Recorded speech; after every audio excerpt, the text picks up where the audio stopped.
Bonsoir, bonsoir, nous salut au nom de Jésus et je nous souhaite vraiment un excellent moment dans sa présence durant tout cet enseignement.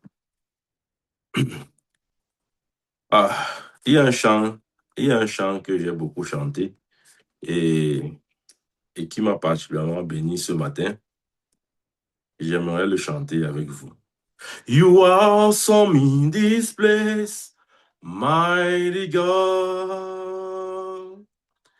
You are awesome in this place, Abba Father. You are worthy of all praise.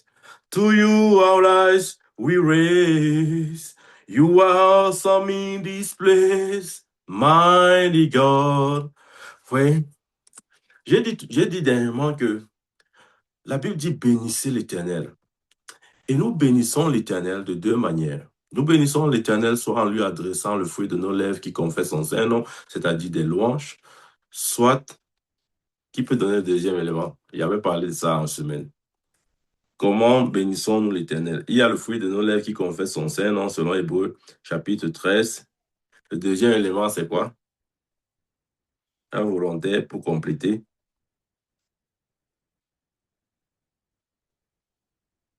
J'en ai parlé la semaine dernière. Un volontaire, comment bénissons-nous le Seigneur?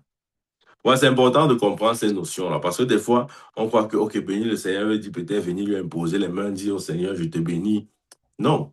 Le prophète, je peux Oui, répondre. vas-y. Avec les actions de grâce. Merci. Merci. Exactement. Lorsque nous abondons en action de grâce, ou lorsque nous adressons au Seigneur nos louanges, les fruits de nos lèvres qui confessent son Seigneur, nous sommes littéralement en train de le bénir. C'est pourquoi c'est important d'adresser continuellement les louanges à l'Éternel, notre Dieu. Amen. Bien, mais ça doit être une habitude pour chacun de nous ici. Fais-le personnellement. Regarde ce qui se passe. Lorsque tu le fais, la louange a la puissance d'amoindrir ou de réduire la, comment on dit ça? La grandeur de l'ennemi. Ça veut dire, lorsque ton ennemi semble être grand devant toi ou à tes yeux, lorsque tu commences à adorer l'Éternel, bien aimé, il y a une confusion totale. Rappelle-toi, un jour, Israël devait aller en guerre et ses ennemis étaient nombreux. Dieu a dit, mettez Judas en avant. Judas veut dire louange. Et quand Judas, cette tribu a été mis en avant, euh, il y a eu comme une confusion dans le camp de l'ennemi. Ils se sont mis à se tuer les uns contre les autres. C'est comme ça que Israël a gagné la bataille sans combat. Ouais, c'est pour ça que c'est important pour nous de comprendre ça. La Bible dit que l'Éternel siège au milieu des louanges de son peuple. Amen. Et pour ça, j'aime beaucoup ce chant. You are awesome in this place, mighty God. Lorsque nous reconnaissons la présence de Dieu autour de nous, en nous et dans nos rencontres, bien aimé, nous le permettons d'agir. Nous devons savoir une chose sur Dieu. Dieu aime la reconnaissance. Lorsque nous reconnaissons sa présence, ça c'est très important, c'est un point important. Hein. Parfois, nous sommes portés à reconnaître la présence des individus. Oh, je reconnais, on aime bien ça, si on invite une personnalité dans quelques cérémonies que ce soit, on va d'abord pour reconnaître sa présence. Ouais, le modérateur va dire, voilà, nous reconnaissons la présence de monsieur le ministre, nous reconnaissons la présence de monsieur le gouverneur.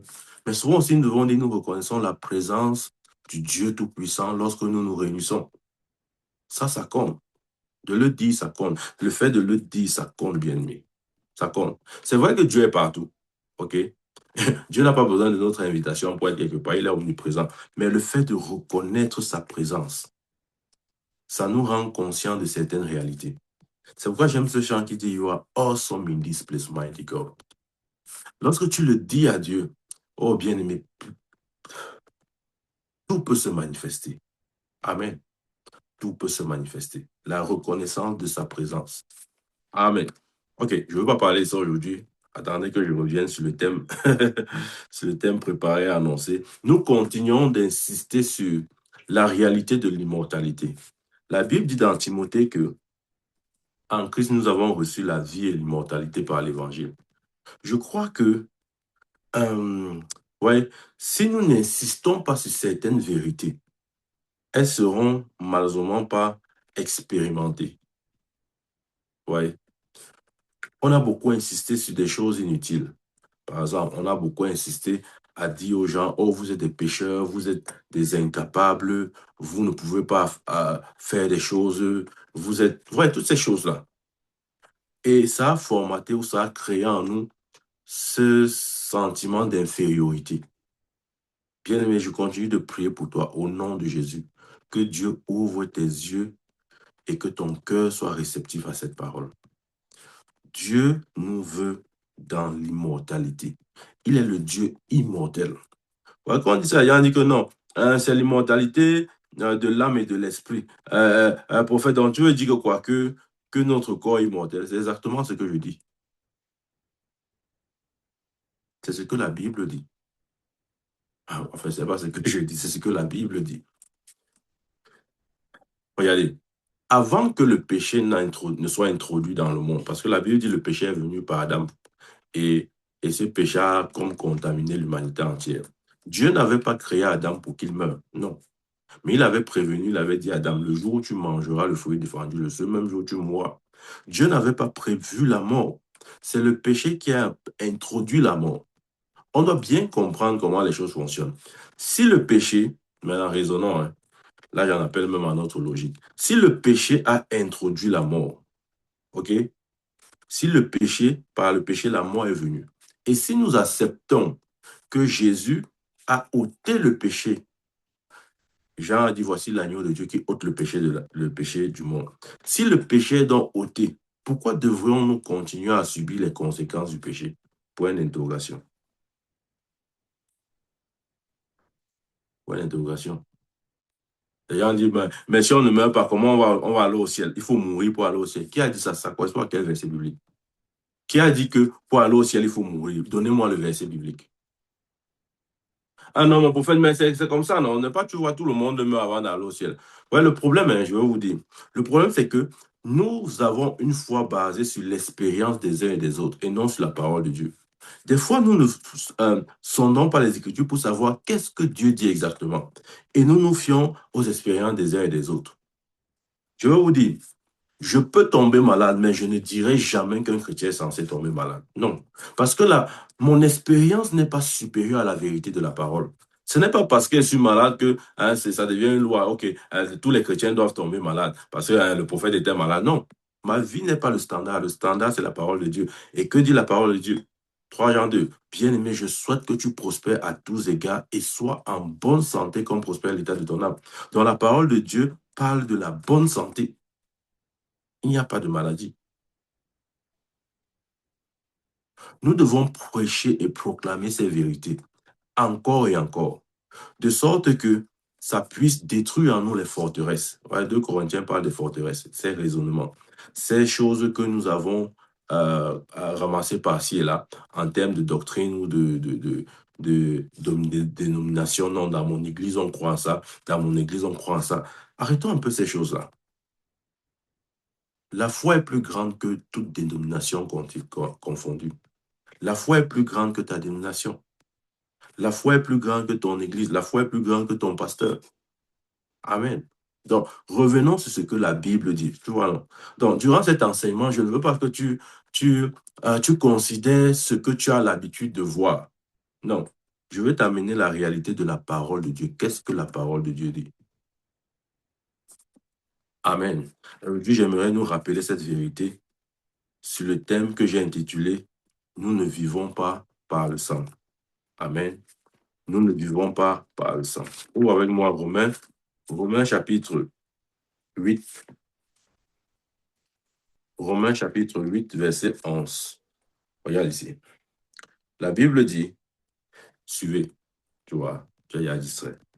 Verset 11. Et si l'esprit de celui qui a ressuscité Jésus d'entre les morts habite en vous, celui qui a ressuscité Christ d'entre les morts rendra aussi la vie à vos corps mortels par son esprit qui habite en vous. Bien aimé, je ne sais pas si tu as compris ce que ce verset dit. Je vais le relire pour toi. Et si l'esprit de celui qui a ressuscité Jésus-Christ d'entre les morts, l'esprit de celui qui a ressuscité Jésus-Christ d'entre les morts, De quel esprit il parle? Du Saint-Esprit. Et si l'esprit de celui qui a ressuscité Jésus-Christ d'entre les morts habite en vous, dans d'autres termes, si le Saint-Esprit habite en vous, il pose bien les conditions. L'immortalité est conditionnée. Conditionnée par quoi? La présence de l'Esprit. Amen. Et si l'Esprit de celui qui a ressuscité Jésus-Christ, Jésus d'entre les morts habite en vous, celui qui a ressuscité Christ d'entre les morts rendra aussi la vie à vos corps mortels. Il rendra la vie à vos corps mortels. Ça veut dire qu'il amènera vos corps mortels à l'immortalité. La vie dont il est question, c'est la vie de Dieu, le genre de vie qu'il y a en Dieu. Et cette vie n'est pas une vie mortelle, c'est une vie immortelle. Ouais, il dit il rendra la vie à vos corps mortels. Il n'a pas dit il rendra la vie à vos esprits, non. Il n'a pas dit il rendra la vie à vos âmes. Il rendra la vie à vos corps. Amen. Il rendra la vie à vos corps mortels. Ça veut dire qu'il amènera votre corps dans la dimension de l'immortalité. C'est ce que la Bible dit. Je sais que c'est difficile d'accepter ça parce que, bon, tu vas dire, mais mon prophète, tu vois, depuis que le monde est mort, on est, on grandit, on meurt. C'est le cycle de la vie. On est, on grandit, on meurt. Qui a dit ce cycle de la vie? Ce n'est pas le cycle de la vie pour celui qui est en Christ. Non. Tu vois, aujourd'hui, j'ai envie de te secouer dans tes convictions religieuses. Ouais, souvent, on a des convictions. Non, mon prophète, j'ai mes convictions. Tes convictions ne sont rien si elles ne sont pas en accord avec ce que Dieu dit. Laisse-moi tes convictions là. Commence à écouter ce que Dieu dit. Parce que la Bible dit, si vous ne m'écoutez pas, vous mourrez. Il n'y a pas d'avenir, il n'y a pas de vie pour quiconque n'écoute pas les paroles de Dieu. Et sa parole ici dit quoi? Le verset 11. Et si l'esprit de celui qui a ressuscité Jésus d'entre les morts habite en vous, celui qui a ressuscité Christ d'entre les morts rendra aussi la vie à vos corps mortels par son esprit qui est en vous. Il rendra la vie à vos corps mortels. Amen. Il donnera la vie à vos corps. Ça veut dire quoi? Rendre la vie au corps mortel. Ça veut dire qu'il amènera votre corps mortel dans l'immortalité. Tu vois, c'est ta Bible. Ne dis pas que le prophète a dit seulement, il n'a pas montré le verset biblique. Voilà le verset biblique qui est tout le monde là. Il rendra la vie à vos corps mortels.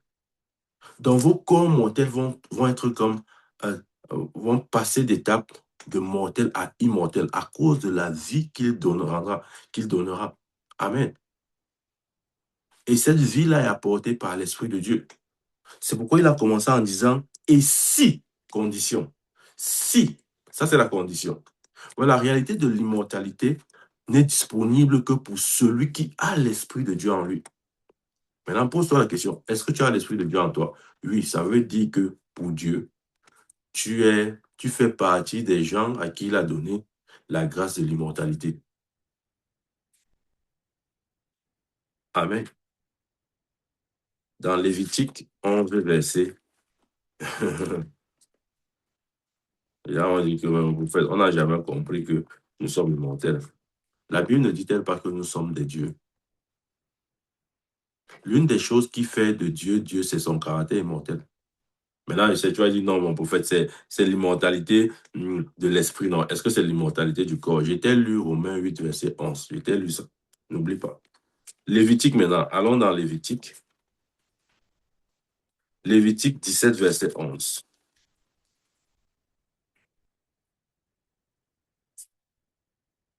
Il dit là,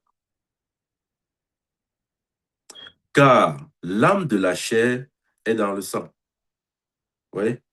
L'âme de la chair est dans le sang. Amen. Ça veut dire que l'âme de la chair est dans le sang. L'âme, c'est la vie. Donc la vie est dans le sang. Ça, c'est une réalité qui existait avant que ne prenne place la réalité de la nouvelle naissance. C'est-à-dire avant que Christ ne vienne, avant que il ne meure, il ne ressuscite, etc. Ce verset était vrai. L'âme de la chair, il a dit quoi? Verset 11. L'âme de la chair dans le sang. L'âme, c'est la vie. Dans d'autres termes, il est en train de dire dans ce verset, la vie est dans le sang. La vie est dans le sang. Rappelle-toi, le thème de juste, c'est nous ne vivons pas par le sang. La vie est dans le sang. Ça, c'est vrai. Enfin, ça, c'était vrai. Ce n'est plus vrai. La vie de l'homme recréé en Christ Jésus n'est pas ou n'est plus dans le sang. Notre vie ne vient pas du sang, mais notre vie vient de l'esprit de vie, qui est le Saint-Esprit. Je reprends. Notre vie ne vient pas du sang, mais notre vie vient de l'esprit de vie. Tu vois, le problème, c'est que nous sommes tellement conscients du sang. Je vais vous dire, comment il veut dire ça? Il y a des choses qui se transmettent par le sang. OK? Il y a des choses qui se transmettent par le sang. Et à cause de cette pseudo-vérité, il y a des gens qui pensent que notre vie vient donc du sang. Non, non. Nous n'avons aucun héritage lié au sang. Notre héritage vient de l'Esprit de Dieu. Et ça, jusqu'à ce que nous comprenions cette vérité, nous risquons de vivre encore avec l'ancienne révélation. Nous risquons de vivre avec l'héritage que donne le sang. Ça veut dire quoi l'héritage que donne le sang? Par exemple, lorsque la Bible dit que euh,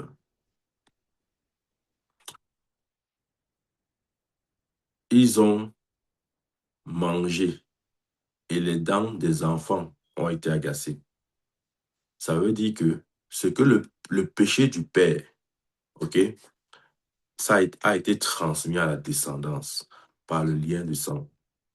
Cette réalité n'existe plus pour nous qui sommes en Christ Jésus. Ça veut dire que nous ne portons aucun patrimoine génétique, aucun héritage génétique. Parce que notre vie ne vient pas de notre père ou même de notre grand-père, celui qui est en Christ. Donc, il n'est plus question de, OK, comme il a péché, je vais porter les conséquences de son péché, par exemple. Non. Notre vie ne vient pas du sang. Ça vient de l'Esprit de Dieu. J'insiste dessus. OK. Car l'âme de la chair est dans le sang. Ça veut dire la vie est dans le sang. Mais nous ne sommes pas des êtres, si vous voulez, nous ne venons pas du sang. Nous ne venons pas du sang. Regarde, dès qu'elle dit que tu ne viens pas du sang, je te dis comment? C'est pas possible. Regarde, dans Jean chapitre 1, verset 11 à 12 à 13 même, suis encore ce que la Bible dit. Mais à tous ceux qui l'ont reçu, à ceux qui croient en son nom, elle a donné le pouvoir de devenir enfants de Dieu. OK? À tous ceux qui l'ont reçu, à ceux qui croient en son nom, elle veut dire la parole, et la parole ici est mise pour Jésus. Parce qu'au commencement était la parole était avec Dieu, la parole était Dieu. Verset 14, la parole était faite chair. Donc, elle ici, c'est la parole qui renvoie à Jésus. Donc, mais à tous ceux qui l'ont reçu, à ceux qui croient en son nom, elle a donné le pouvoir de devenir enfants de Dieu. Lesquels sont nés, ouais, non du sang, ni de la volonté de la chair, ni de la volonté de l'homme, mais de Dieu. Donc, il est en train de dire, pour ceux qui sont nés de Dieu, ils ne sont pas nés du sang. Le sang ici, c'est toute forme de réalité terrestre. Et le sang inclut aussi la dimension de la mortalité, du fait que l'être meurt. Lorsque tu te connectes à la réalité du sang, tu confesses ta mortalité, tu confesses que tu n'es pas immortel.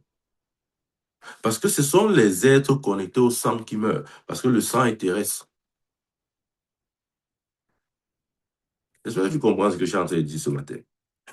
Lesquels sont nés, non du sang, ni de la volonté de la chair, ni de la volonté de l'homme, mais de Dieu. Nous sommes nés de Dieu, non du sang. Donc les réalités qui sont propres à l'homme naturel ne nous concernent pas. L'homme naturel qui est né du sang, il va vivre le cycle de la vie, c'est-à-dire il naît, il grandit, il meurt. Mais l'homme né de Dieu, bien aimé, il a une destinée différente. Le problème, c'est que nous pensons que, OK, Dieu va utiliser Dieu va utiliser la mort pour nous rappeler à lui. Non. Il n'y a aucun verset, je dis encore, il n'y a aucun verset qui dit que Dieu, pour nous rappeler à lui, doit absolument passer par la mort. Il n'y a aucun verset. Tu ne peux pas me montrer un verset de la Bible qui dit ça. Tu vas juste me parler des expériences, des cas. Non, je ne te parle pas des cas, je parle des versets bibliques. Montre-moi un verset qui dit que Dieu rappelle ses enfants par la mort. Montre-moi un verset comme dans la Bible. Ça n'existe pas. Ça n'existe pas. Mais depuis, je fais que te montrer des versets qui attestent de notre immortalité. Regarde. Si tu... Voilà, la réalité de l'immortalité va au-delà d'une vie continuelle ou continue. Non. Ça veut dire que tu n'es pas assujetti aux réalités de l'homme terrestre. C'est-à-dire, ce qui affecte l'homme, ce qui détruit l'homme, n'est pas censé te détruire. C'est aussi ça la conséquence de l'immortalité. Ce n'est pas juste que, OK, Dieu nous fait vivre longtemps, longtemps, longtemps sans plus mourir. Il y a une vérité supérieure. C'est que nos réalités ne sont pas les mêmes. Nos réalités ne sont pas les mêmes. Mais à tous ceux qui l'ont reçu, à ceux qui croient en son nom, elle a donné le pouvoir de devenir enfant de Dieu. Parce que lorsque tu deviens enfant de Dieu, on ne naît pas enfant de Dieu. Ça, c'est aussi une vérité qu'il faut dire. Personne ne naît enfant de Dieu, on devient. On devient comment? Par la nouvelle naissance. C'est lorsque tu nais de nouveau que tu deviens enfant de Dieu. Avant que tu ne naisses de nouveau, tu n'es pas un enfant de Dieu. Non, tu n'es pas un enfant de Dieu. C'est par la nouvelle naissance que tu deviens enfant de Dieu. Et lorsque tu deviens enfant de Dieu, à ce jour-là, cesse le principe du sang qui inclut la notion de la mortalité. Parce que le sang, comment dire, la mort est portée par le sang. Ouais. Mais si tu n'es plus, si tu ne viens plus, si ta source ne vient plus du sang, alors le principe de la mort s'arrête. Dieu te donne l'accès au boulevard à l'immortalité. Oh, c'est vrai ce que je dis encore. Non du sang, ni de la volonté de la chair, ni de la volonté de l'homme, mais de Dieu. Amen. Est-ce que tu es né de Dieu? Si tu es né de Dieu, alors tu ne viens pas du sang. Voilà, la notion du sang nous amène dans une compréhension humaine de notre identité. Alors que nous ne sommes pas des humains, nous sommes des divins. Au même titre que Jésus. Ouais, Jésus était homme, Dieu. C'est ça le mystère. Il était homme, Dieu. Ça veut dire qu'il était Dieu sous la forme humaine. Et je vais te dire, tu vas dire non, c'est normal, c'est Jésus, non. Non. Ce qui est normal, c'est que comme il était homme Dieu, il a fait de nous des hommes Dieu. Nous sommes de la même nature, de la même espèce que Jésus. Et tu vois, Jésus avait en lui l'immortalité. Peut-être les gens ne savent pas ça. Regardez ce qu'il a dit. Il a dit, on ne m'ôte pas la vie, je la donne. J'ai le pouvoir de la donner et de la reprendre. Donc Jésus avait l'immortalité en lui. Il a dû volontairement, comment il veut dire ça, stopper ce principe pour que la mort puisse le toucher. Parce que si le principe demeurait actif, il allait vivre sans mourir. Ce ne sont pas les Juifs qui l'ont tué, non, il s'est donné, il a donné sa vie.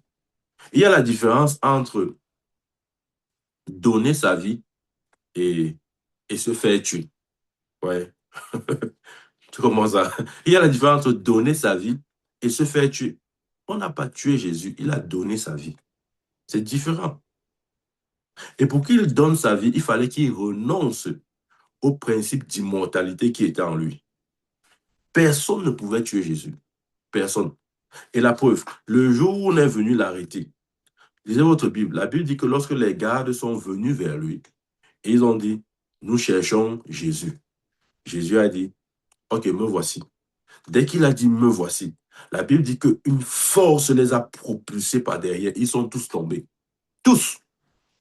Imaginez, vous venez arrêter quelqu'un qui n'a même pas le bâton. Vous venez armé.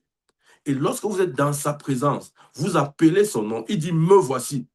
Vous tombez tous. Ouais, si j'étais à leur place, moi, j'allais arrêter, j'allais renoncer à cette œuvre. Quel est cet homme que je viens, avec qui je viens, où je viens arrêter et en sa présence, je tombe sans qu'il ne me pousse? C'était suffisant pour que ces hommes sachent que Jésus là n'est pas un homme ordinaire. Vous imaginez? Vous venez avec les armes arrêter quelqu'un qui n'a même pas de bâton. Et lorsque vous prononcez son nom, il dit me voici. Dès qu'il dit me voici, vous tombez tous. Mais vous continuez quand même à vouloir l'arrêter. Ouais, Jésus, on n'a pas tué Jésus, il a donné sa vie. Parce qu'en lui, il y avait l'immortalité. Il l'a fait pour un but. Il l'a fait afin de sauver une multitude. Parce qu'il fallait qu'il meure pour engendrer une multitude de fils, la Bible dit. Et je vais te dire, notre standard et notre modèle, c'est Jésus. Ce n'est pas un homme de Dieu. Ce n'est pas, comment je vais dire ça? Ce n'est personne d'autre que Christ. Donc, lorsque tu veux calibrer ta vie, ou bien tu cherches un exemple, trouve cet exemple dans la personne de Jésus.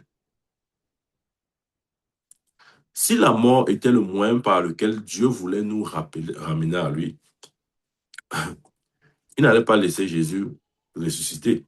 Bon, comme il est mort là, ok, il devait pouvoir le récupérer. Ok, comme tu es mort, tant mieux. Viens même ici auprès de moi. Non.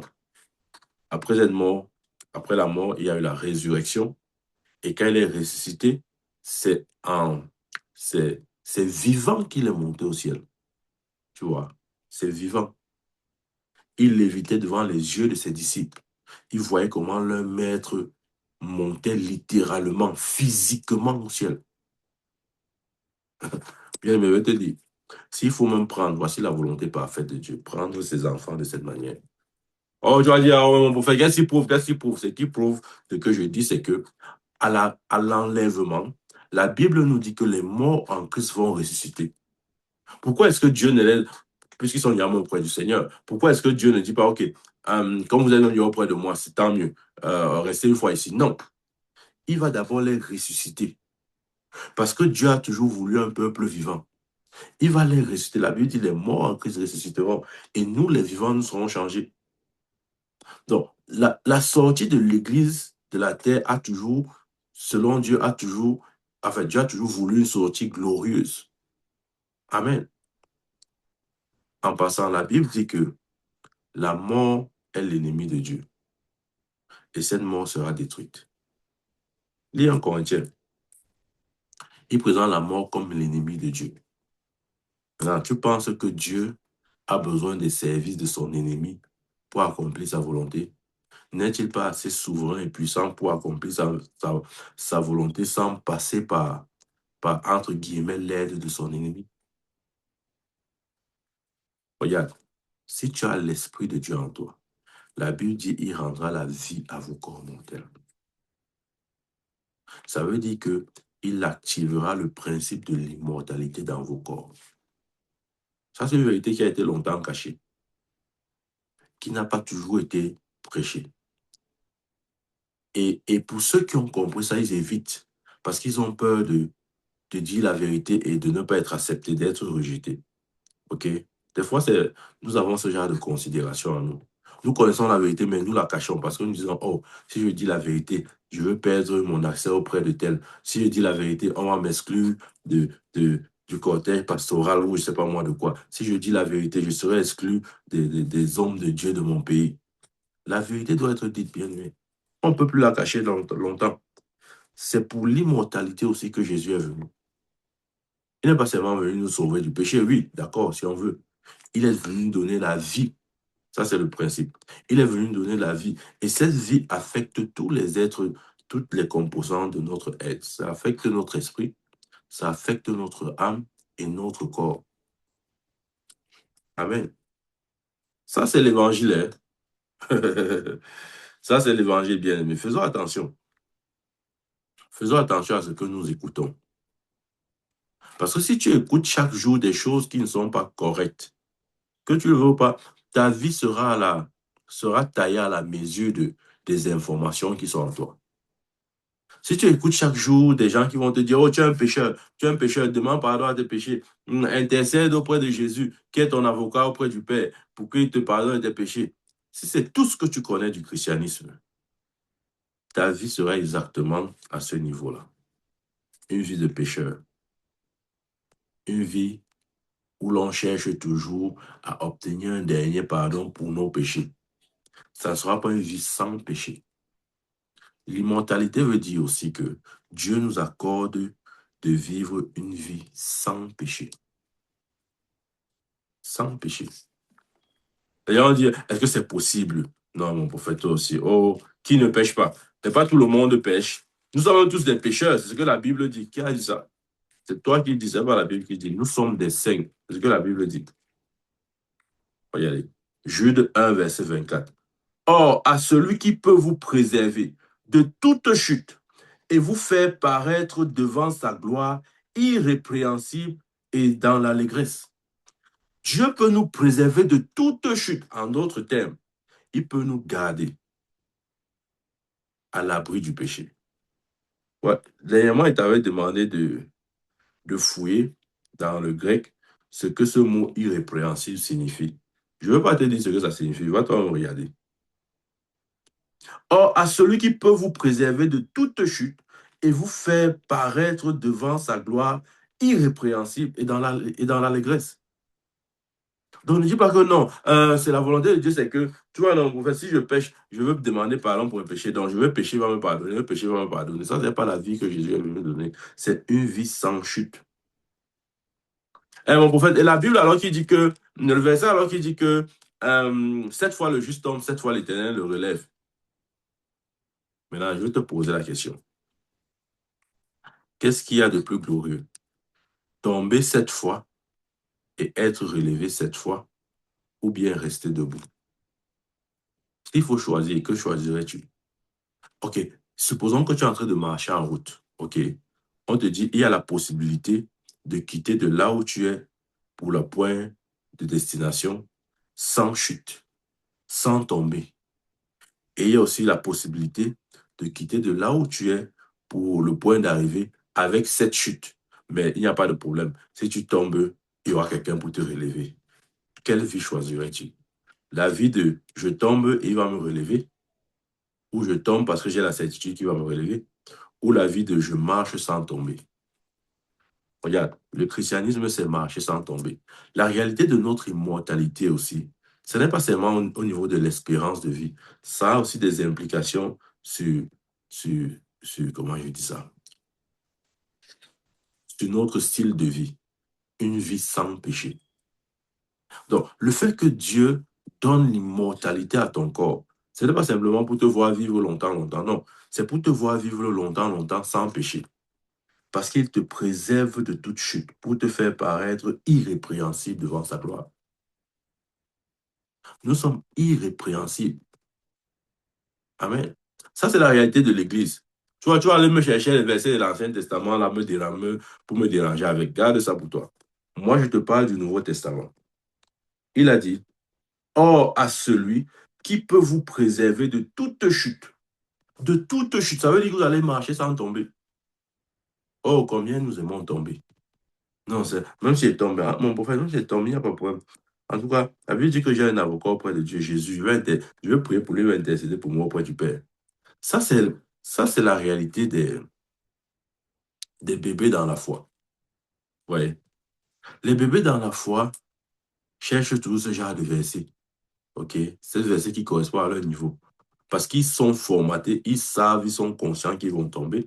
Ils veulent des versets pour les rassurer que bon, si je tombe, qu'est-ce qui va se passer alors? Je veux rester debout, je veux me relever. Et quand on dit que non, Jésus va te relever, il dit Alléluia, gloire à Dieu. Mais pourquoi il ne met pas sa foi sur Jude 1, verset 24, qui dit qu'il peut nous préserver de toute chute? Tout à l'heure, je t'ai dit choisis, soit de quitter du point A au point B sans tomber, ou bien de quitter du point A au point B en tombant 7 fois, et bien sûr, tu seras relevé. Quelle vie choisirais-tu? Toi, si tu marches en route, là, tu pars, je ne sais pas où, n'importe où, tu tombes en route. Même si tu te relèves, tu vois, quand tu tombes, tu vas te relever. Mais ce n'est pas plaisant. Personne ne marche pour tomber. Personne ne sort pour tomber. Mais si tu tombes, tu vas te relever. Ça, c'est sûr. Mais ce n'est pas pour tomber et te relever que tu es sorti. Tu es sorti pour arriver là où tu pars. Tu n'as pas prémédité une chute quelconque, d'accord? Pourquoi donc dans ta vie chrétienne, tu prémédites déjà tes chutes? Tu dis en tout cas, moi, je veux seulement chuter. Mon prophète, c'est inévitable. On va seulement chuter. On va seulement chuter. Non. Qui a dit ça? Ouais. Dieu avait dit à Adam, qui t'a dit que tu es nu? Il y a des informations que nous avons ramassées par-ci et là, dehors, dans des bouches des gens, et puis ça étouffe notre foi. Et nous vivons dans une réalité différente de la nôtre. Nous vivons des réalités vraiment qui ne nous étaient pas destinées. Bien aimé, je crois à une vie immortelle. Et l'immortalité inclut aussi le fait que Dieu nous préserve de toute chute. Regarde, l'enfant du chien, c'est le chien. L'enfant de la vache, c'est la vache. L'enfant du chat, c'est le chat. Et l'enfant de Dieu, c'est Dieu. Si nous ne comprenons pas les choses comme ça, nous allons continuer de vivre une piètre vie là, une vie sans but. On a dit que tu vis comme un animal, tu attends le jour de ta mort. Non. Dieu donne naissance au Dieu. Ça veut dire que nous portons en lui. Regarde, la vie, nous avons été engendrés non pas par une sémence corruptible, mais une sémence incorruptible qui est la parole de Dieu vivant. Si c'est la sémence de la parole qui nous a engendrés, nous sommes quoi? Tu vois, tu as peur de dire ce que tu veux dire là, mais tu dois le dire. Si j'étais engendré par la sémence de la parole de Dieu, ça veut dire que je suis la parole de Dieu. Oh, c'est un blasphème. Oh, le prophète a dit qu'il est la parole de Dieu.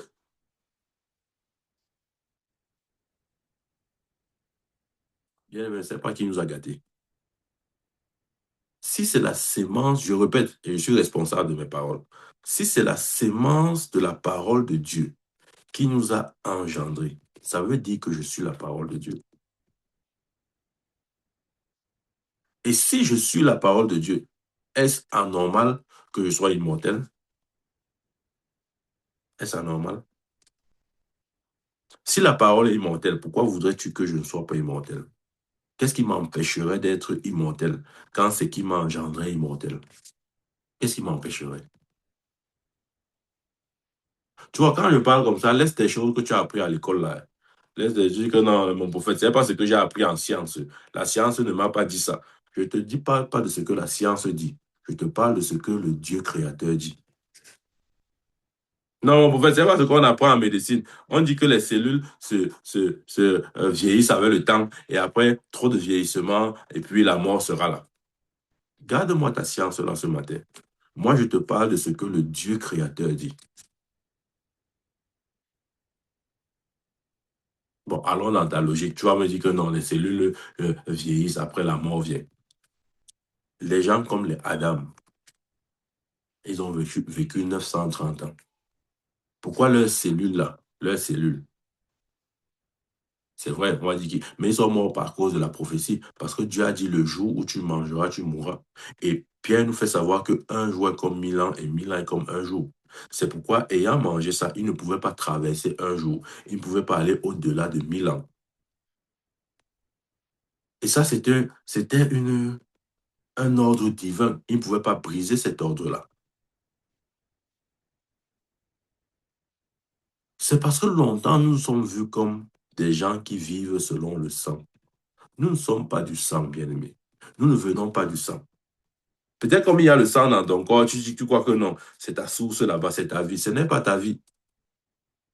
Ce n'est pas ta vie. Si tu vis à la lumière du sang, tu vas vivre ce que les hommes qui vivent à la lumière du sang auront. Tu vas expérimenter ce que ceux qui vivent à la lumière du sang expérimenteront. Aussi simple que ça. Oh oui. Parce que le principe du sang a cessé d'exister pour nous lorsque le principe de la loi de l'esprit de vie a commencé à opérer. Ou si vous voulez, lorsque le Saint-Esprit est entré dans notre cœur. C'est par le principe de l'esprit maintenant qu'on vit. Si tu ne crois pas en ça, si tu ne confesses pas cela pour ta propre vie, tu ne verras pas. Rappelez-vous, en semaine, nous parlions de comment posséder son héritage. Il y avait la connaissance et la confession. La connaissance et la confession. Ce n'est pas parce que quelque chose est pour toi que tu en jureras forcément. Non, ce n'est pas vrai. C'est pourquoi Paul dit dans Galates 4, verset 1, aussi l'enfant, aussi longtemps qu'un héritier est un enfant, il ne diffère en rien d'un esclave, quoi qu'il soit maître de tout. Donc, si ton statut, tu ne grandis pas dans ton statut, c'est ton statut qui te donne accès à ton héritage. Donc, tu vois, ce que j'ai en train de te dire là, c'est ce que Dieu a prévu pour toi. Mais aussi longtemps que tu restes dans la compréhension des bébés dans la foi, des jeunes chrétiens, de celui qui vient, le nouveau converti, etc., tu ne pourras pas accéder à ces vérités. Non, ce n'est pas possible. Ce n'est pas possible, bien-aimé. Oh, ce n'est pas possible. Nous sommes des dieux sous la forme humaine. C'est aussi la réalité de l'immortalité que nous avons reçue.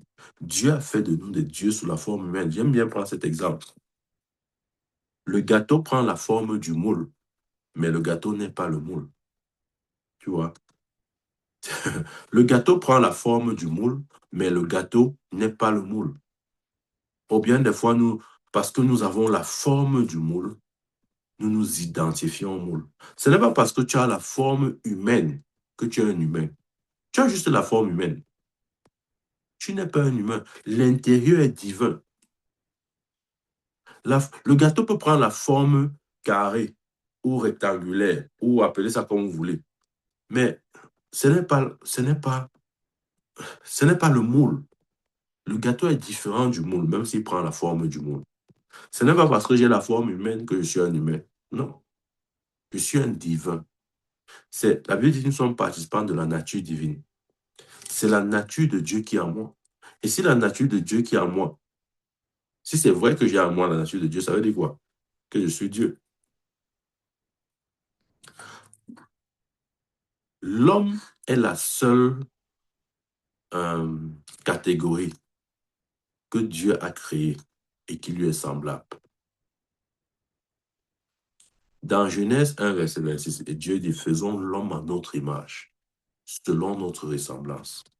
Ça veut dire que parmi les êtres que Dieu a créés, la catégorie qui se rapproche le plus de Dieu et qui ressemble le plus à Dieu, ce ne sont pas les anges, ce ne sont pas les séraphins, ce ne sont pas les chérubins, ce ne sont pas ces êtres, les archanges même.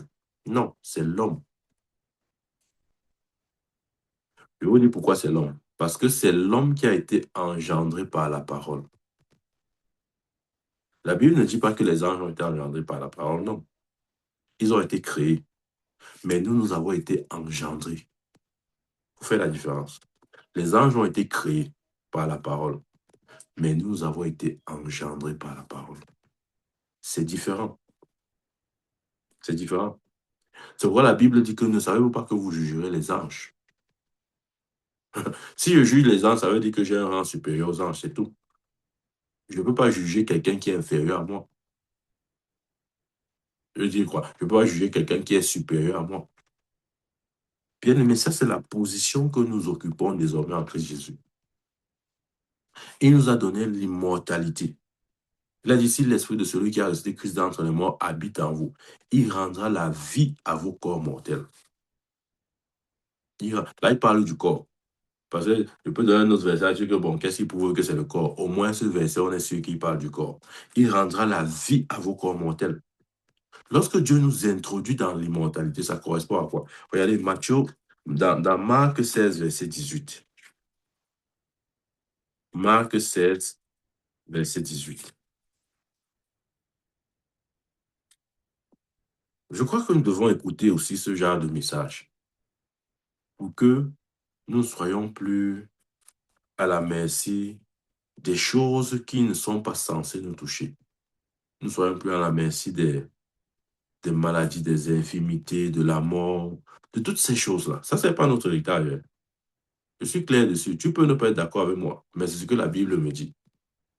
Ça, ce n'est pas notre héritage. OK. Marc 16, verset 18. Il dit, ça c'est Jésus qui parle. Ils saisiront, donc, disons le verset 17. Voici les miracles qui accompagneront ceux qui auront cru. En mon nom, ils chasseront les démons. Ils parleront de nouvelles langues. Ils saisiront des serpents. S'ils... Ouais, suis. Tu vois, tu ne suis pas. S'ils boivent quelques breuvages mortels, il ne leur fera point du mal. S'ils boivent quelques breuvages mortels, il dit quoi? S'ils boivent quelques breuvages mortels, il ne leur fera point du mal. Pourquoi? Parce que le breuvage mortel n'a aucun pouvoir dans un corps immortel. C'est ce que Jésus a dit. Là, ce sont les paroles de Jésus, ce ne sont pas les paroles des apôtres. S'ils boivent quelques breuvages mortels, il ne leur fera point du mal. Quand je lis ce verset, je me rappelle le témoignage du docteur Omar Opai. Il dit que il est retourné auprès du Seigneur. Il n'est plus juste ce que veut dire. Il dit qu'un jour, il a été comme kidnappé et les malfrats lui ont donné de l'acide. Écoutez, tu vois, tu n'écoutes pas. On lui a donné de l'acide à boire. En fait, on voulait finir avec sa vie. Et on l'a comme forcé que tu vas boire l'acide ici. Tu dis que tu es homme de Dieu, non? Voici, c'est l'acide, ce n'était pas l'eau. Ouais, tu vois que c'était l'eau, ce n'était pas le thé, ce n'était pas le café, c'était de l'acide. Et on lui a, on a forcé à boire. Et vous savez quoi? Il a dit à ses détracteurs que non, vous n'avez pas besoin de me forcer. Donnez-moi, je vais boire. Il a pris de l'acide parce que c'est bourreau le forçait. Il a bu tout. Et on attendait qu'il tombe, il meurt. On le regarde. Le gars est toujours debout, vivant. On dit, mais ça, c'est quel type d'homme ici, là? Il dit, mon nom, c'est Omar Opai. Je ne meurs pas de cette façon. C'est ce que Jésus a dit. Tu vois, toi, dès qu'on te donne seulement l'eau sale, allez, le choléra, t'as déjà appris. On parle de quelqu'un qui a bu l'acide.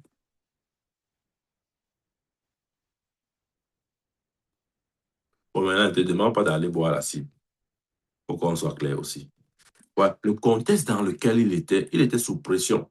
Il n'a pas bu parce qu'il voulait boire. OK? C'était quelque chose qu'on lui imposait, en fait, parce qu'on voulait le tuer. Et pendant qu'il a bu, ce verset s'est accompli. S'ils boivent quelques breuvages mortels, il ne leur fera point de mal. Ça veut dire que son corps, ayant reçu l'immortalité, aucun breuvage mortel ne pouvait avoir l'influence sur son corps. Ce sont des choses réelles, bien aimées. Mais la science va te dire que si tu bois là, si tu vas mourir, ça va déchirer tes intestins, hein, et puis tu as au trop quelques minutes ou quelques secondes à vivre, et puis tout ton ventre va pourrir, et puis ton ventre va même exploser. Ça, c'est ce que la science dit.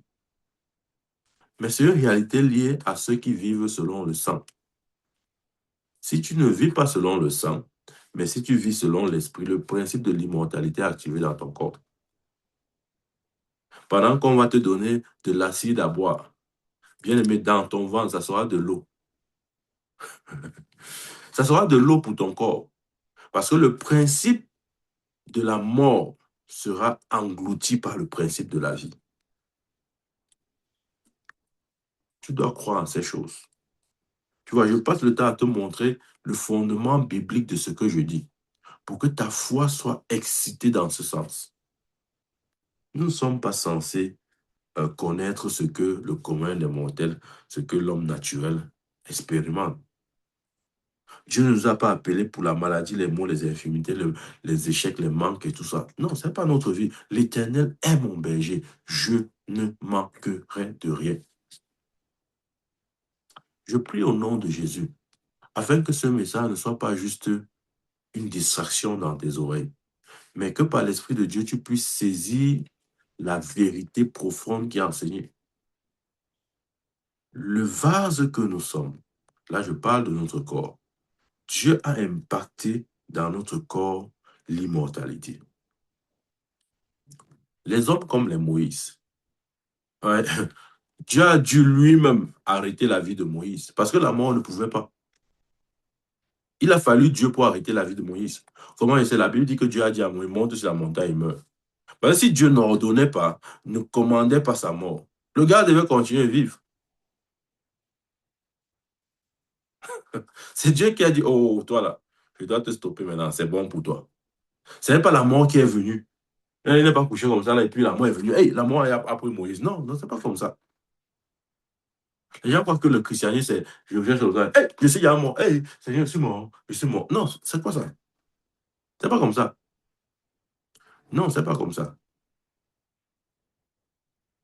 La mort n'est pas quelque chose qui vient nous surprendre et puis on se revient, on dit, hey, je suis mort, mon corps, mon esprit a quitté mon corps. Hey, voilà mon corps que je vois sur le lit. Et, non, non, non, non. C'est quoi ça? C'est quoi ça? Ce n'est pas ça, hein. Je vous dis la vérité, ce n'est pas ça. Je le dis toujours, quand on va arriver au ciel, on va beaucoup pleurer.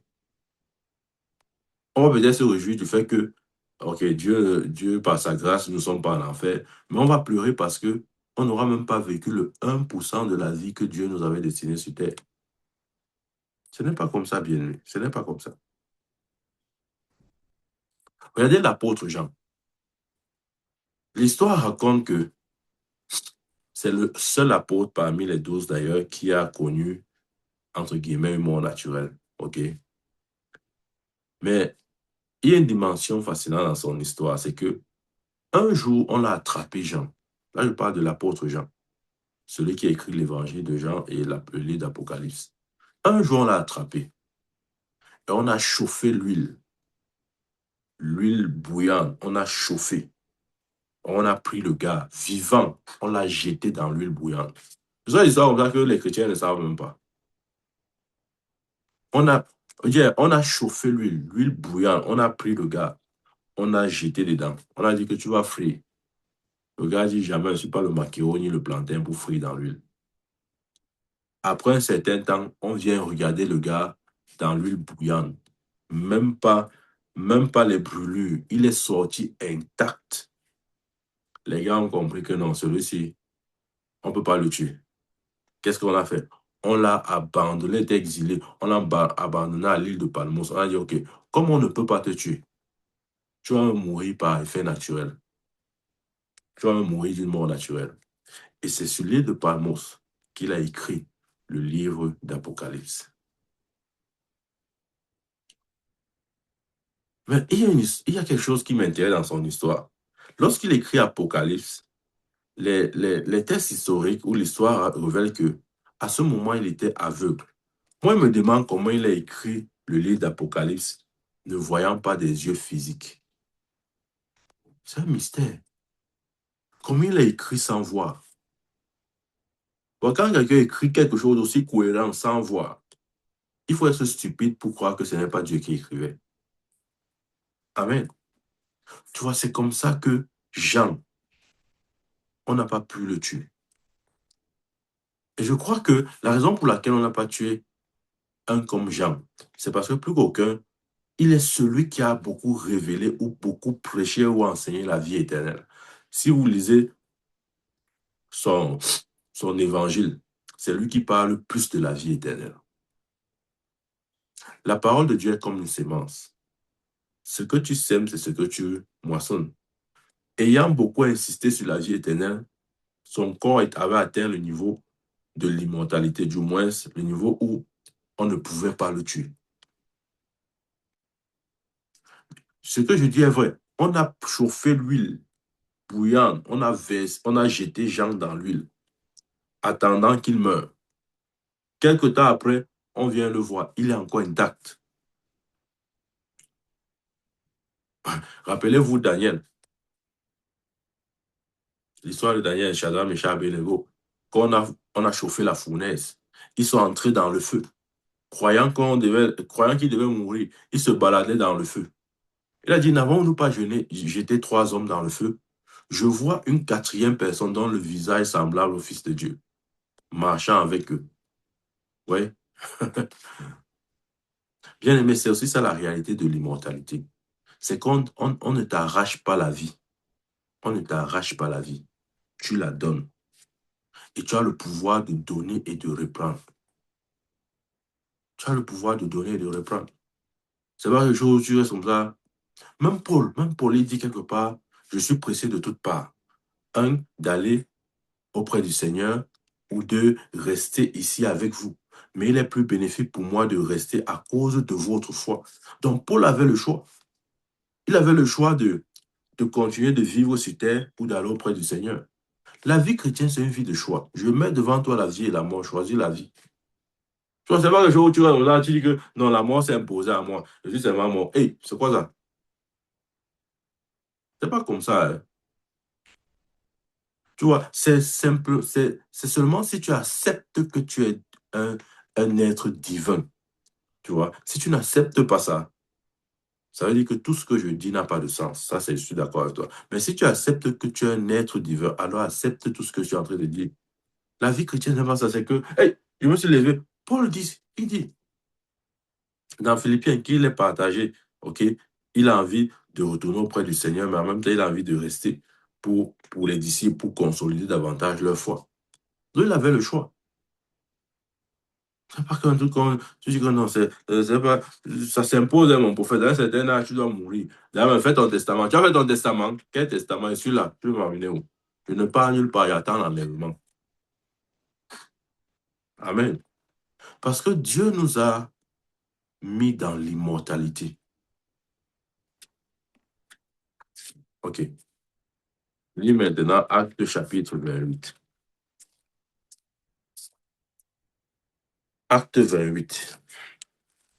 Je vais lire ça pour toi. Après, après nous être sauvés, nous reconnûmes que l'île s'appelait Malte. Les barbares nous témoignèrent une bienveillance peu commune et nous accueillirent tous auprès d'un grand feu qu'ils avaient allumé parce que la pluie tombait et qu'il faisait grand froid. Paul ayant ramassé, là c'est l'apôtre Paul, Paul ayant ramassé un tas de broussailles et l'ayant mis au feu, une vipère en sortit par l'effet de la chaleur et s'attacha à sa main. Une vipère en sortit par l'effet de la chaleur et s'attacha à sa main. Amen. Il partait comme ça prendre un tas de bois, ok, pour se réchauffer parce qu'il faisait froid. La Bible dit, c'était la nuit. La pluie tombait. Amen. Verset 4. Quand les barbares virent l'animal suspendu à sa main, ils se dirent les uns les autres, assurément cet homme est un meurtrier. Puisque la justice n'a pas voulu le laisser vivre, afin qu'il, après qu'il a été sauvé de la mer. Verset 5. Paul secoua l'animal dans le feu. Il ne ressentit aucun mal. C'était une vipère. Et les barbares savaient la nature du venin de ce vipère. Et c'est pour ça qu'ils avaient déjà conclu que certainement cet homme est est un meurtrier. La justice divine n'a pas voulu qu'il vive. Mais regardez la réaction de Paul. La vipère s'est attachée à sa main, l'a mordu, mais il a juste secoué sa main comme ça. Tu vas faire comme moi. Il a secoué. Il a secoué sa main comme ça. La vipère est tombée dans le feu. Et les barbares attendaient qu'il meure. Verset suivant dit, verset 6. Ces gens s'attendaient à le voir enfler ou tomber mort subitement. Mais après avoir longtemps attendu, ô bien-aimé, je déclare au nom de Jésus, tes ennemis attendront longtemps ta mort. Ils attendront longtemps ta mort. Je ne sais pas dans quel problème tu es ou dans quelle maladie tu te trouves. Ils attendent que cette maladie te tue, mais je dis qu'ils attendront longtemps ta mort.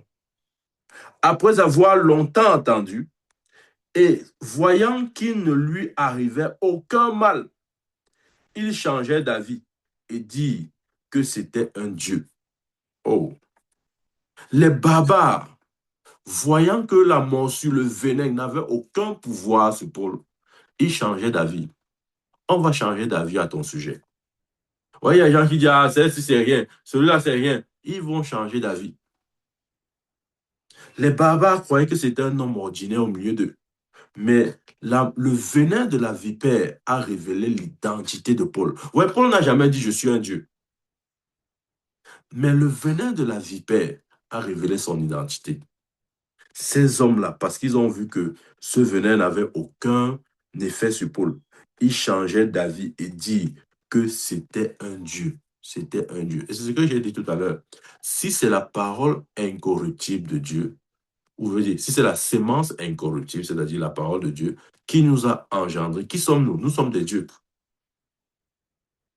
Nous sommes des dieux. C'est la science a dit que tu es un homme. Ils ont trouvé ces gros mots-là qu'ils aiment dire aux gens. Non, c'est pas ça. Nous ne sommes pas des hommes homo sapiens, tous ces machins qu'ils racontent souvent là. Non, nous sommes des dieux. Nous sommes des dieux. Ça, c'est notre identité. Si tu n'acceptes pas que tu es un dieu, tu ne peux pas avoir accès à l'immortalité. Parce que l'immortalité, c'est pour la divinité. Ce n'est pas pour les hommes mortels ou pour des hommes euh, euh, normaux. Il faut être un dieu pour avoir accès à l'immortalité.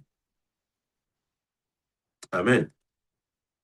Donc, bien aimé, voilà l'exemple de Paul ayant été mordu. Parce que c'était pour l'exemple du docteur Omar, tu vas dire, qu'est-ce qui prouve? Qu'est-ce qui prouve? Peut-être je manque d'accord. Voici l'exemple de Paul, Acte chapitre 28, c'est dans ta Bible. La morsure de la vipère n'a eu aucun effet dans sa vie. Tu vois, non? Oh, non. Hein? La petite morceau de la musique. Dès qu'un musique te mord, allez, le parler continue. Ce n'est pas, ce n'est pas, ce n'est pas cette vie que nous avons reçue. C'est-à-dire que si la vipère qui a mordu Paul là te mordait, mais tu devais tomber et mourir seulement. Ouais, la morsure de musique, quand la musique te mord, allez, tu dis, oh, il y a le palu, le palu, il y a venu. Ou le palu dans qui? Dans le corps de qui? Tu vois, ça c'est la nature du corps, quoi? C'est la nature de notre corps en Christ Jésus. C'est un corps exempt de toute forme de maladie, d'infimité, d'échec, de manque. Ce que je dis est vrai. Tu vois que le prophète est en train d'inventer une doctrine et il est en train de nous enfumer avec ces choses. Tu vois, je te montre depuis les versets bibliques. Je parle avec preuve à l'appui depuis là. Donc, tu ferais mieux de croire. Et regarde, nous ne vivons pas selon le sang. Tu es un divin.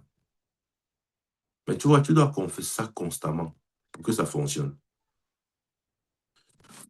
En ce moment, on disait que pour posséder son héritage, il faut la connaissance et la confession. Du moment où tu reconnais une vérité, c'est pas la confession que... Bon, il avait dit à Joseph, qui là?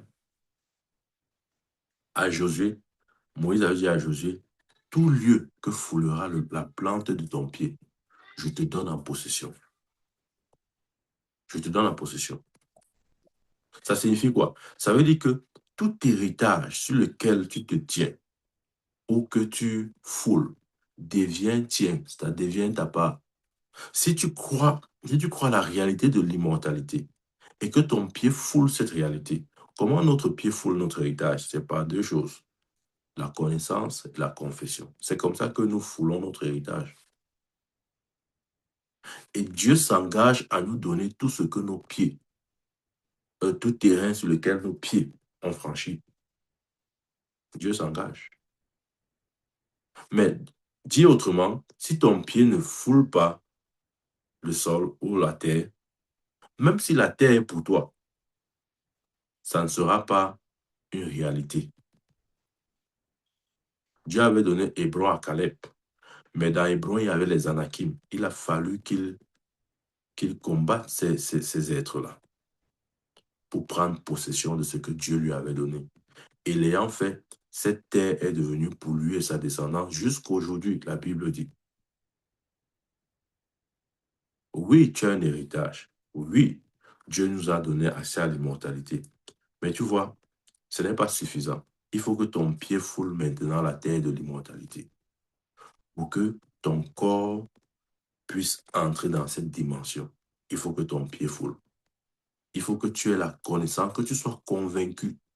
Tu vois, ne dis pas que non. C'est le prophète qui avait dit.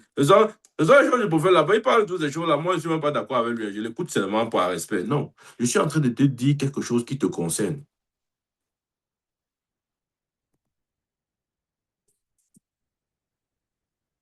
En tout cas, il y aura même l'enlèvement. Que tu crois ou pas, il y aura l'enlèvement. Tu vois. C'est peut-être l'enlèvement qui va te sauver si tu ne crois pas à ce que je dis. On ne sait jamais. Mais je t'invite à y croire. Parce qu'il y a une implication à recevoir cette vérité. C'est que Dieu préserve ton corps. Il dit à celui qui peut nous préserver de toute chute et nous présenter irrépréhensibles devant sa gloire. Si tu n'acceptes pas la réalité de l'immortalité, comment tu vas vivre une vie sans faute, sans péché? C'est réservé pour des dieux. Vivre sans péché ou vivre dans la réalité de l'immortalité est réservé pour des dieux. Si tu n'es pas ou tu ne te vois pas comme un dieu, n'attends pas, ne t'attends surtout pas à vivre la réalité des dieux. Je vais finir avec ce verset. Dans Somme 82, versets 5 à 7. Ouvre avec moi Somme 82.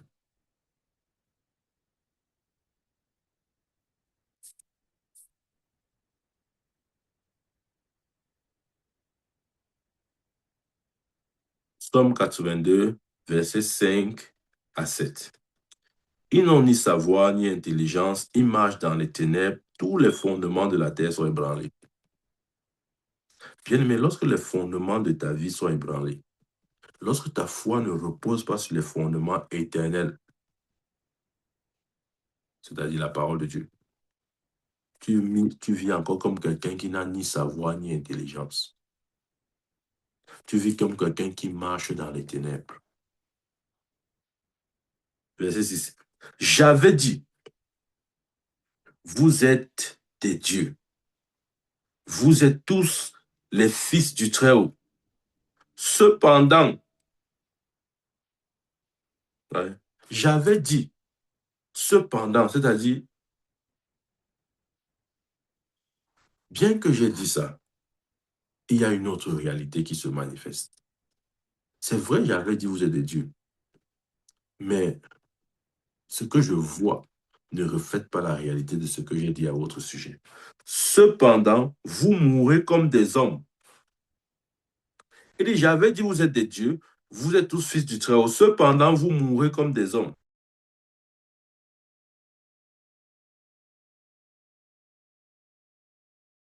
Comme un homme. Tu vas tomber comme un prince quelconque. Ouais, c'est la Bible. Hein. Tu vas dire que le prophète a encore inventé. Tu vas te lire la Bible. J'avais dit, vous êtes des dieux. C'est quelque chose que Dieu a dit depuis. Il a créé Adam dans la classe de Dieu.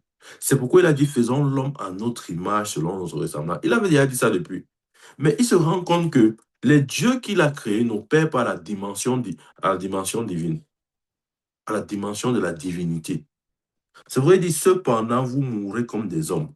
Est-ce que vous êtes censé mourir comme des hommes? En d'autres termes, cependant, vous êtes affecté par les choses qui affectent les hommes, les mortels. Pourtant, j'avais dit que vous êtes immortels. Cependant, vous mourrez comme des hommes. Vous tombez comme un prince quelconque. Oh bien-aimé, au nom de Jésus-Christ. Vous tombez comme un prince quelconque. Jude 1, verset 24, à celui qui peut nous préserver de toute chute, de sorte que nous ne tombions plus comme un prince quelconque, et nous faire présenter devant sa gloire irrépréhensible. Tu vois, ça c'est le miroir de Dieu pour toi. C'est comme ça que Dieu te voit. Laisse ce que les gens ont dit, laisse ce que tu as appris à l'école là. Laisse ça, laisse ça. L'école est limitée. L'école est bien, mais c'est limité. L'école ne va jamais te donner accès à ton héritage. L'école ne va jamais te dire qui tu es. Si tu crois que c'est l'école qui va définir définir ton identité, tu te trompes. Parce que la dimension dans laquelle l'école opère, c'est la dimension inférieure. L'école opère dans la dimension des sens. D'ailleurs, la science vous dira que on n'accepte rien qui ne peut pas être démontré. La science, c'est la logique, c'est C'est l'esprit cartésien, je crois ce que je vois. Je n'accepte pas ce qui ne peut pas être scientifiquement démontré. Voilà pourquoi il dit fais l'école, mais l'école est limitée. Si tu veux savoir qui tu es, laisse l'école là et commence à ouvrir la Bible. Le seul livre qui va te renseigner sur ton identité, c'est la Bible. Ne crois pas que non. Mon professeur, c'est quand j'aurai bac plus 10, plus 20, plus 40 que je saurai enfin la vérité. La vérité ne se trouve pas dans la science. La vérité se trouve dans la Bible. Amen. Mais ceux qui sont honnêtes, la science ne contredira jamais la Bible. La science a des limites. Ça parle jusqu'à un certain niveau. Mais la science fait dans le bon sens, ne peut pas contredire ce que Dieu dit. Parce que la science te présente des vérités inférieures, mais la parole de Dieu va aux vérités supérieures. Vous voyez ce que je veux dire? C'est-à-dire, la science peut te révéler la présence de la gravité. Oh, tu sais, la gravité fait que tout objet laissé à l'air libre tombe au sol. Donc vraiment, il faut faire attention avec la gravité. Mais il a fallu que l'homme découvre un autre principe. Et c'est ce principe qui fait, par exemple, fonctionner les avions, qui annule la loi de la gravité.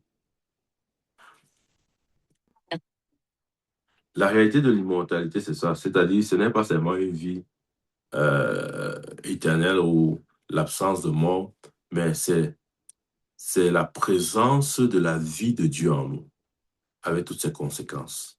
Donc, bien aimé, c'est de ça qu'il s'agit. Aujourd'hui, je voulais te dire que tu ne vis pas selon le sang. Tu n'es pas un homme terrestre, tu es un homme céleste. Et ta vie est attachée aux réalités célestes. Et l'une de ces réalités voudrait que tu vives non seulement longtemps, exemple de toute forme des choses de la terre, des choses qui relèvent du sang. Voilà, les choses comme les maladies, les infirmités, c'est des choses du sang. OK? Nous vivons au-dessus de ces réalités-là. Et, et, et, et, et le point merveilleux, c'est que Dieu s'engage à nous préserver de toute chute. Oh, j'aime bien ce verset. Nous préserver de toute chute. Amen. Bien-aimé, tu es un homme divin. Tu es un homme divin. Est-ce que tu peux dire avec moi, je suis un homme divin? J'ai juste la forme humaine, le contenu est divin. J'ai la vie de Dieu et non la vie humaine. C'est la vie de l'Esprit de Dieu qui opère en moi et non la vie de mes parents. Je ne suis pas conduit par les réalités génétiques, mais par la sémence incorruptible du Dieu vivant. Ça doit être notre confession. La vie de Dieu en moi. Je ne marche pas selon la chair, je marche selon l'esprit. Je ne marche pas selon le sang, mais je marche selon la volonté de Dieu. Ma vie est cachée en Christ et Christ en Dieu. Je suis un Dieu sous la forme humaine. Je ne suis pas un homme, c'est pourquoi je refuse que tout ce qui affecte les hommes puisse m'affecter. Je ne suis pas un homme pour mourir comme des hommes. Je suis un Dieu homme, parfait comme Dieu est parfait. Oh, est-ce que tu sais que tu es parfait? Tu es parfait. Tu es parfait. Dieu nous appelle, c'est parfait. Paul dit, nous prêchons la science de Dieu au milieu des parfaits. Il faut lire un Corinthien. Nous prêchons la science au milieu des parfaits. Ouais, Dieu reconnaît notre perfection. Il ne reconnaît pas ces choses du péché là, non. Dieu reconnaît notre perfection. Et jusqu'à ce que tu te vois comme étant imparfait, tu ne peux pas vivre la réalité des parfaits. Nous prêchons une sagesse cachée au milieu des hommes parfaits, Paul le dit. Ouais. Je veux que tu enlèves de toi, de ton corps, de ton intelligence, de ta pensée et même de ton esprit, toute chose que tu as écoutée qui n'est pas conforme à ce que je suis en train de révéler maintenant. Tu n'es pas un pécheur. Je ne suis pas un pécheur. Parce qu'être pécheur, c'est la nature. Nous n'avons pas en nous cette nature. Si nous avons cette nature, comment pouvons-nous avoir la nature du péché et la nature de Dieu en même temps dans le même vase? Non, c'est pas possible. Tu peux pas avoir les ténèbres et la lumière en même temps au même endroit. C'est pas possible. Maintenant, je dis toujours ce secret-là. Quand tu contemples une vérité, tu la contemples, tu la proclames. Avec le temps et graduellement, ta vie sera exactement comme ça. Donc, ne viens pas me dire, mon prophète, oui, ce que tu dis là est vrai, mais tu sais, je vais te dire, en réalité, c'est que dans ma vie, je ne vois pas ça. Tu ne vois pas ça parce que tu ne contemples pas cette vérité. Tu ne contemples pas cette vérité. Tu ne confesses pas ce genre de vérité. Et si tu ne fais pas les deux, tu es condamné à ne rien voir. Et c'est pourquoi tu vas juste écouter ça comme ça et tu vas dire, oh, c'était juste un beau message. Mais je ne crois pas que c'est vraiment réel. Ouais, c'est ça le problème. Tu vas écouter, tu vas dire, ouf, ouais, bon, oh, ce qu'il a dit, je crois qu'il y a quand même un peu de sens dedans, mais je crois que le prophète là ne considère pas la réalité. Il ne considère pas, il est un peu trop dans la Bible là, il est trop dans sa Bible. Il ne sait pas qui a la réalité. Quelle réalité? De quelle réalité tu parles? Romains 2, verset 4 dit ceci, que tout homme soit considéré pour menteur et que seul Dieu soit considéré pour vrai. Donc, si Dieu a dit quelque chose, c'est ce qu'il a dit qui est vrai. Toutes les autres choses ne servent à rien.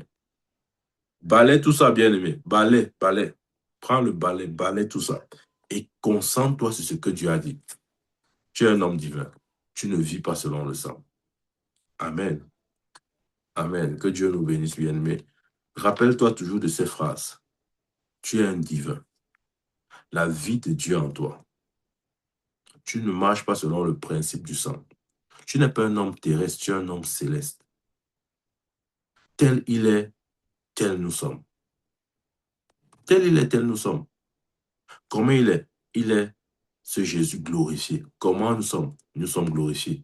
Ceux qu'il a appelés les a prédestinés. Ceux qu'il a prédestinés les a justifiés. Ceux qu'il a justifiés les a glorifiés. Nous sommes les glorifiés de Dieu. Nous sommes les glorifiés de Dieu. Il nous a prédestinés, il nous a appelés, il nous a prédestinés, il nous a justifiés. Et maintenant, en Christ, nous sommes glorifiés. Et la gloire, la glorification est dans l'esprit, dans l'âme et dans le corps. La glorification du corps, c'est l'accès à l'immortalité aussi. Oh oui, c'est vrai. C'est vrai. Je vous dis que ce que je dis, c'est vrai. Et je vais toujours confesser cette vérité. Ouais. Bien-aimé, rappelle-toi, tu es un divin. Que Dieu te bénisse au nom de Jésus. Amen. Amen, amen. Alléluia. Y a-t-il des questions par rapport à ce thème? Amen. Amen. Amen. Amen. Amen.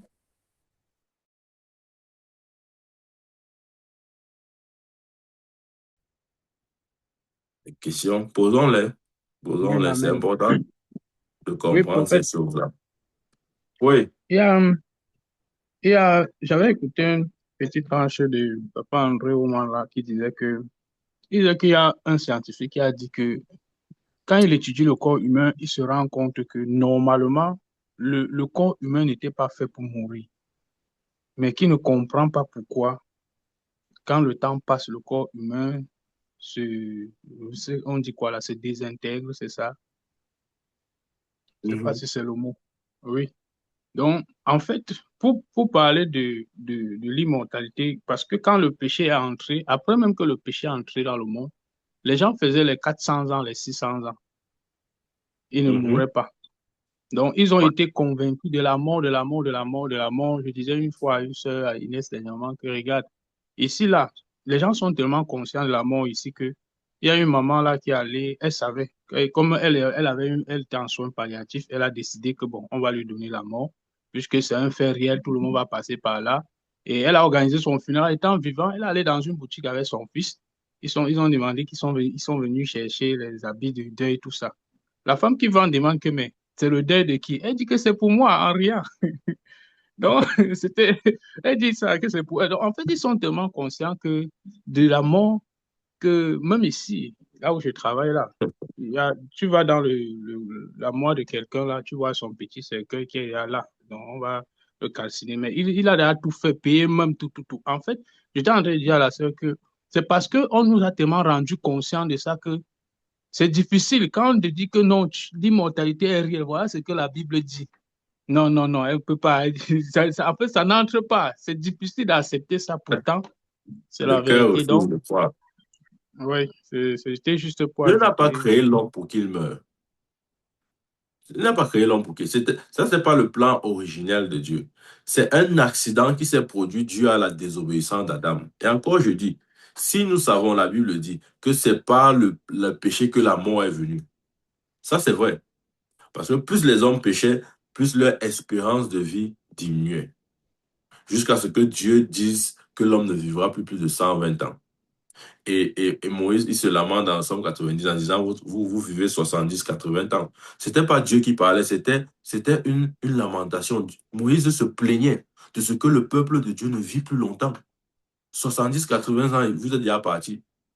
C'était une lamentation. Mais maintenant, si c'est pas le péché que la mort est venue, et si nous disons que Jésus est venu ôter le péché, pourquoi devrions-nous continuer à subir les conséquences du péché? Ça, c'est vraiment, on peut s'arrêter même là et réfléchir même avec le cerveau. Si je paye ton loyer, pourquoi viendrais-tu payer encore le même loyer que j'ai payé? Point d'interrogation. Si le péché a produit la mort et que Jésus vient ôter le péché, pourquoi la mort devrait-il continuer à rester?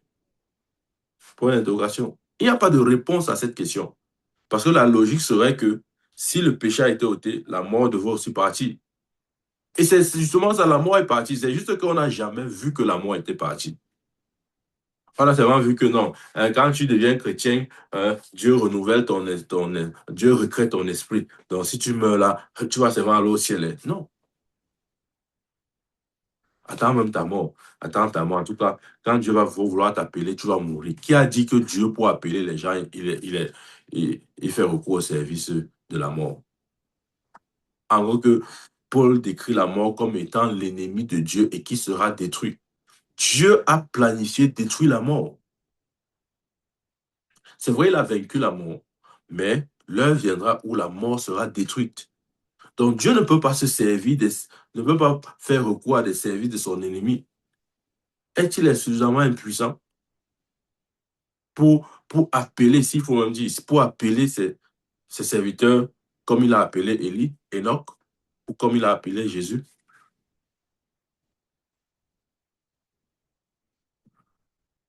Et même le jour où Jésus est monté au ciel, il n'est pas monté seul, il est monté avec la nuée.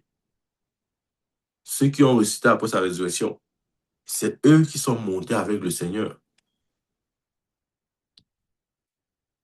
Si Dieu voulait, le plan de Dieu parfait, c'était que l'homme vienne à lui par la mort. Pourquoi il a ressuscité ces hommes et les a fait partir ensemble avec Jésus le jour de son ascension? Pourquoi?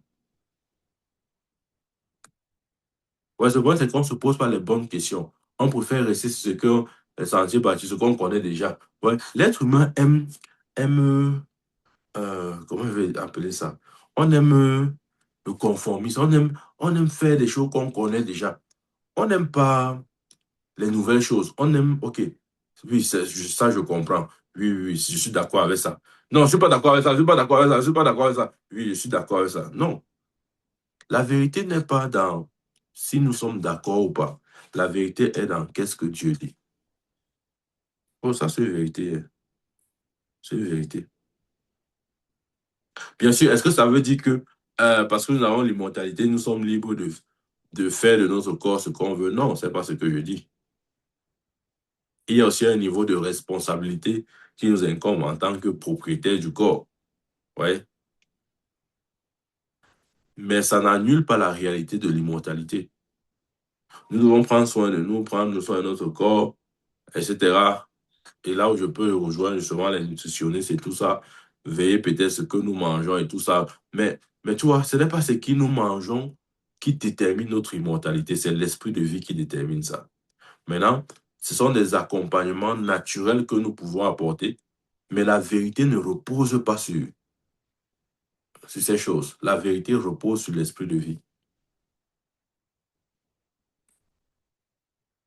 Comment il va expliquer ça?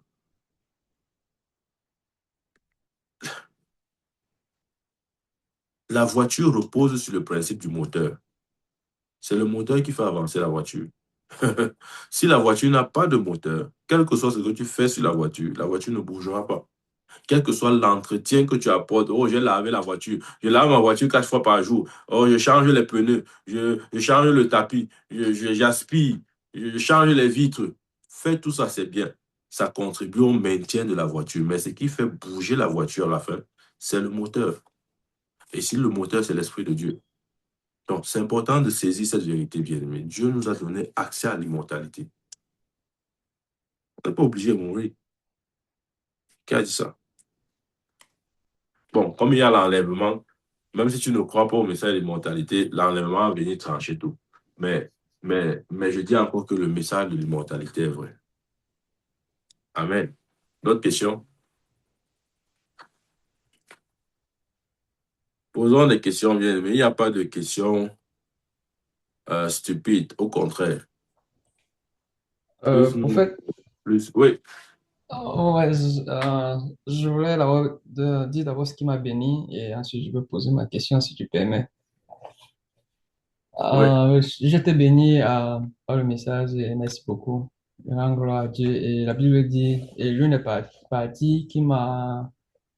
Ce que j'ai reçu aussi, c'est que Christ ressuscité des morts ne meurt plus. La mort n'a plus de pouvoir sur lui. Ça, c'est Romains 6, je crois, verset 7, un truc comme ça. Verset 8, je crois. Et en Colossiens 1, verset dit que Christ, l'espérance de la gloire, Christ en nous, l'espérance de la gloire. Donc, si Christ est en nous et qu'il est resté des morts, la mort n'a plus de pouvoir sur lui. Of course. Bien sûr que la mort n'a aussi plus de pouvoir sur nous, d'après ce verset. Et j'ai été très béni par ça. Et ma question, c'est, j'ai suivi un documentaire de Benson et Daouza. Bon, euh, c'est vrai que tu as dit que ce n'est pas notre foi n'est pas basée sur l'expérience. Il y a juste cette question. Parce que dans le documentaire de Benson et Daouza, le documentaire disait, donc ceux qui ont présenté le document, avant sa mort, il savait qu'il devait mourir parce qu'il avait parlé à certaines personnes. Et le jour qu'il est décédé, il était en réunion avec, avec son équipe et il a levé les mains comme ça là. Pendant qu'il bénissait le Seigneur, il est calé, il était parti. Mais dans le documentaire, il disait que dans ses messages, dans ses sermons, il annonçait déjà ça. Je ne sais pas qu'est-ce que tu penses. Parce que si tu dis ça à quelqu'un, il va te dire que Benson Idahosa connaissait qu'il devait mourir. Regarde, regarde, regarde.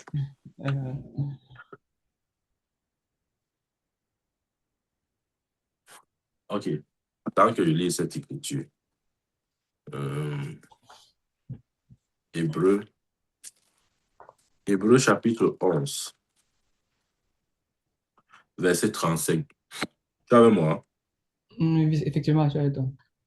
Hébreu 11, 35 dit ceci. Des femmes recouvraient leur mort par la résurrection.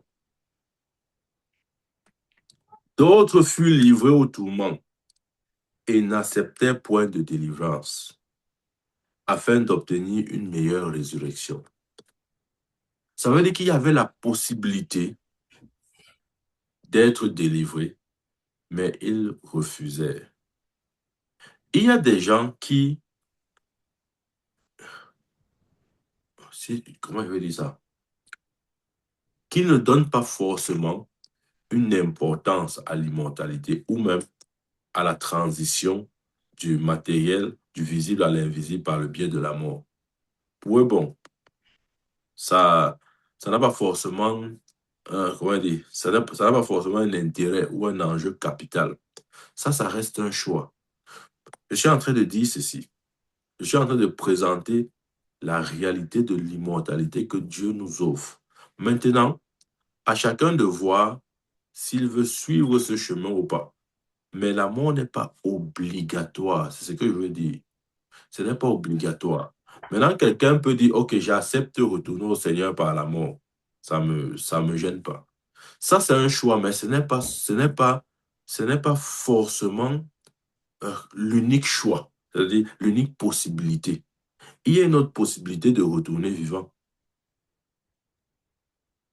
Et tu vois, tu as vu, la Bible dit qu'il y avait la possibilité qu'elle soit délivrée, mais elle refusait pour une meilleure résurrection.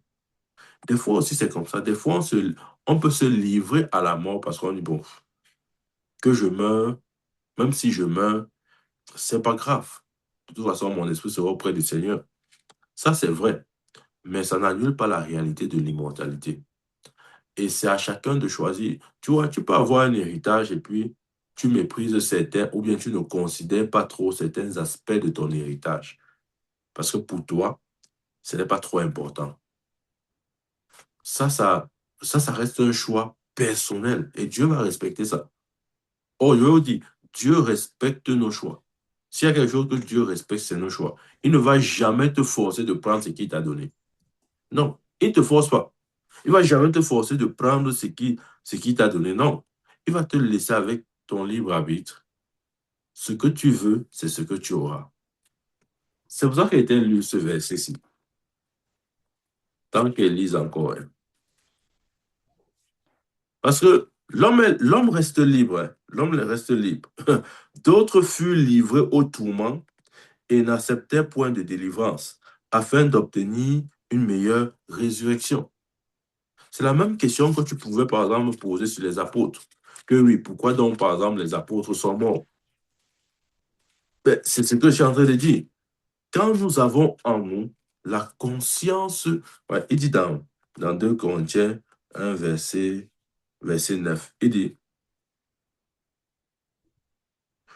et nous regardions comme c'était notre arrêt de mort. Ouais, ils avaient en eux la conscience de la mort. Et c'est ça qui tue en fait. Ce n'est pas la mort en elle-même, c'est la conscience que nous avons d'elle. Nous regardons comme c'était l'arrêt de notre mort. Parce que pour les apôtres, ils pensaient que leur vie devait être comme une sémence pour que la génération d'après puisse vivre l'enlèvement. Et tu vois, Dieu respecte tes convictions. Dieu respecte tes positions. Dieu va respecter ça. Oh, je te dis que Dieu va respecter. Il ne va pas te contraindre de faire quelque chose. Non. Il va respecter. Mais le choix que nous faisons n'est pas toujours, si vous voulez, ne doit pas être toujours considéré comme le choix unique qu'il y a. Il y a plusieurs options. Et à chacun de prendre l'option qu'il lui sait, l'option qu'il veut.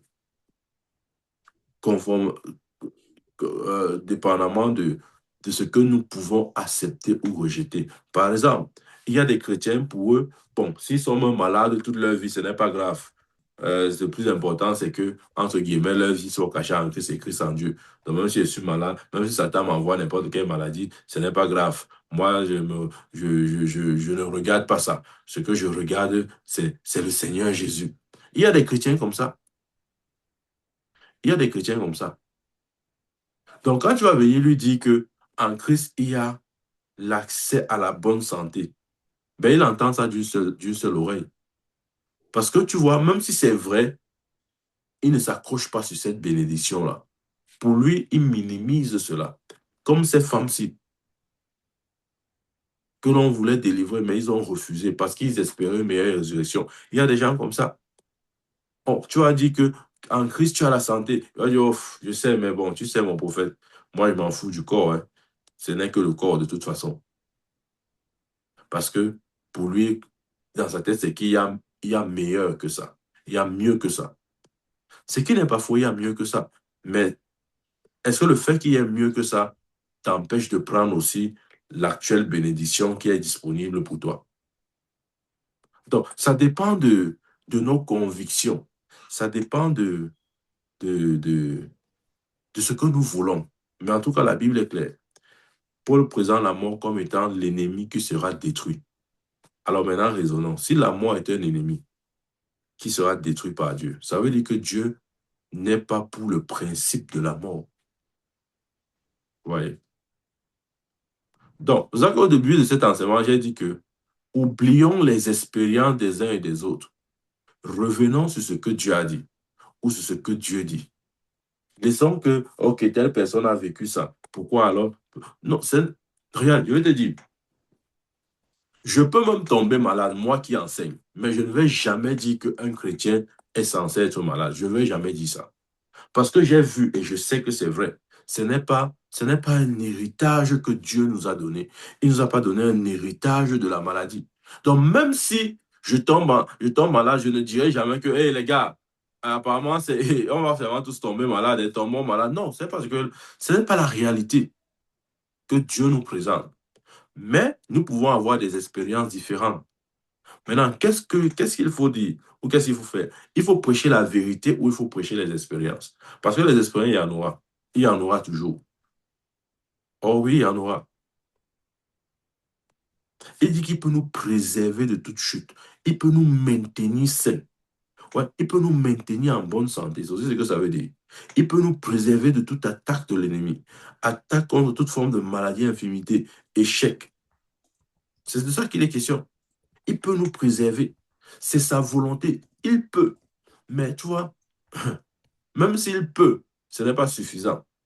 Il faudrait que ta foi se connecte à la parole de Dieu pour que ce soit activé. Je peux savoir que quelque chose m'appartient, mais je renonce à ce droit, non? C'est pas ça. Même, Oui, même c'est Paul, ça. même Paul, il dit quelque part que, euh, je paraphrase, hein, il dit que nous avons droit en tant qu'homme de Dieu, nous avons droit nous avons À vos droit biens. à vos À vos biens biens. matériels. Il dit ça, il dit que nous avons droit. Et après, il continue en disant que, mais nous avons renoncé à ce droit. Donc, tu peux avoir quelque chose de disponible, quelque chose qui constitue ton droit, et tu renonces à ton droit. Mais le fait de renoncer ne veut pas dire que le droit est annulé ou ce droit a été annulé. Non, le droit est toujours là, mais pour une raison ou une autre, tu peux renoncer à ce droit. Par exemple, à ce moment, C'est ce que Esaü a fait avec Jacob. Il a renoncé à oui. son héritage. Donc, il y a aussi cette dimension de la foi il faut comprendre. Des fois, quelque chose est disponible pour nous, mais de manière consciente ou inconsciente, nous renonçons à ce droit. Ça ne veut pas dire que la vérité est fausse. Non. Lorsque Paul disait qu'il a renoncé au droit de prendre, n'est-ce pas, ce qui lui revenait des gens à qui ils enseignaient, c'est-à-dire que les dons, les actions de grâce ou quoi que ce soit, ou les offrandes, des choses comme ça, ça ne veut pas dire que le principe est faux. Non, c'était un droit pour lui, mais il s'est abstenu de ce droit. Maintenant, est-ce que ça veut dire que les hommes de Dieu n'ont pas ce droit ou n'ont plus ce droit? Bien sûr qu'ils en ont, c'est leur droit. Mais maintenant, des fois, tu peux renoncer à un droit qui te revient. Mais le principe reste le même. Donc, de la même manière, je suis en train de nous présenter ce qui est disponible. Maintenant, c'est comme tu pars au marché. Quand tu pars au marché, tu vas voir plusieurs articles. Tout ce que tu vois techniquement t'appartient, dépendamment de tes goûts et de ton argent de l'argent qui est dans tes poches. Mais quand tu pars au marché, tout ce que tu vois, c'est pour toi, hein. Techniquement, c'est pour toi. Mais est-ce que tu vas alors prendre tout ce que tu vois? Pas forcément. Pourquoi? Peut-être parce que euh, ton argent est limité ou bien peut-être parce que une question de goût. Tu n'aimes pas forcément tout ce que tu vois. Mais tout ce que tu vois au marché t'appartient.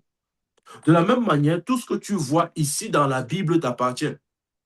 Maintenant, ça va dépendre de, de, de tes goûts, de est-ce que j'aime ça? Il y a des gens, par exemple, qui vont te dire que je n'aime pas trop l'idée de vivre longtemps. Je préfère vivre même 30, 40 ans et puis bon, je quitte même de la terre si ça me sert à quoi. Il y a des gens comme ça là. Ouais. Il y a aussi d'autres personnes qui n'auront pas accès à l'immortalité parce que bon, euh, ils n'ont pas la foi dans ce message. Tu vois, ils vont croire que non, ma foi n'est pas encore à ce niveau-là. Vaut mieux je vis même mes 50, 60 ans là. Allez, je meurs, moi, je quitte la terre, il y a quoi? Donc, il faut bien comprendre. Quand tu peux au marché, tout ce que tu vois t'appartient, mais tu ne rentreras pas avec tout. Tu vas rentrer avec ce que tu as acheté, ce qui correspondait à ton argent. Et dans le royaume de Dieu, l'argent, c'est notre foi. Tu prends ce qui t'appartient selon la mesure de ta foi. Il y a des gens qui n'ont pas la foi pour l'immortalité. Il y a des gens qui n'ont pas la foi pour la santé divine. Par contre, il y a les gens qui ont la foi pour la guérison. Tu vois? Il y a des gens qui ont... La foi pour la guérison, ça veut dire quoi? Ça veut dire qu'il accepte que il peut être malade comme on veut, mais de l'autre côté aussi, il accepte que Dieu va le guérir. Tu vois? Il y a la foi pour la guérison et il y a la foi pour la santé. Ça, c'est deux foi différentes parce que la foi pour la santé demande, enfin, ça demande un peu plus de foi pour avoir accès à la vérité de la santé et un peu moins de foi pour avoir l'accès à la guérison. Il y a des chrétiens qui aiment la guérison. Oh, ils aiment ça. La guérison. Oh, l'Éternel me guérira. Tu es le Dieu qui me guérit. Tout ça. Tu vois, il y a des gens comme ça. Tu ne peux rien faire. Quand tu vas leur dire qu'il y a la possibilité de vivre une vie de vivre dans la santé divine, ils n'acceptent pas ça. Ils disent comment? Comment il peut vivre dans la santé divine? Non, non, non. Je veux le Dieu qui me guérit. Tu es le Dieu qui me guérit. Mais c'est le niveau de sa foi. Qu'est-ce que tu veux qu'il fasse? À ce moment-là, s'il est malade, fais la prière pour sa guérison. C'est ce qu'il comprend, c'est ce qu'il peut, pour l'instant, saisir. Tu vois? C'est ce qu'il faut, c'est ce qu'il peut saisir. Mais il y a une vérité plus grande, qui est la guérison. Le fait de vivre justement sans maladie. Mais est-ce que nous avons tous la foi au niveau de la guérison? Je veux dire de la santé. La plupart des chrétiens croient plus en la guérison qu'en la santé. Oh, croyez-moi, je sais de quoi je parle. Beaucoup croient plus en la guérison qu'en la santé. Ils croient qu'ils peuvent être malades et ils seront même malades. Mais de l'autre côté aussi, ils croient que, OK, dans cette maladie, Dieu, comme on dit souvent entre guillemets, Dieu va se glorifier et ils seront guéris. Ça, c'est un type de foi. Il y a d'autres personnes qui croient qu'ils n'ont même pas besoin de tomber malade parce qu'ils voient, ils ont saisi leur héritage sur la santé. Ce genre de personne ne tombera jamais malade. Vous n'allez jamais voir qu'ils sont alités, on est hospitalisé, on est en train de mettre les perfusions, on est en train de faire ceci, on est en train d'opérer. Non, non, ils ne sont pas dedans. Ils ne sont pas dedans.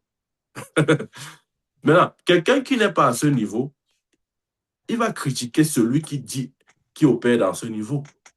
Il va croire que non, pourquoi il dit ça? Pourquoi il dit qu'il y a la santé divine? Et nous, alors qu'ils tombons malades, on sait quoi? Nous, tu vois, il faut juste grandir. C'est tout ce que je peux dire. Il faut grandir pour laisser les choses des enfants aux enfants et accéder aux choses qui reviennent au Père. Il dit, petits enfants, je vous écris afin que vous sachiez que si vous péchez, ok, il y a Dieu, Jésus-Christ qui va vous pardonner. Il dit, jeunes gens, je vous écris afin que vous soyez forts, que vous sachiez que vous avez vaincu le malin.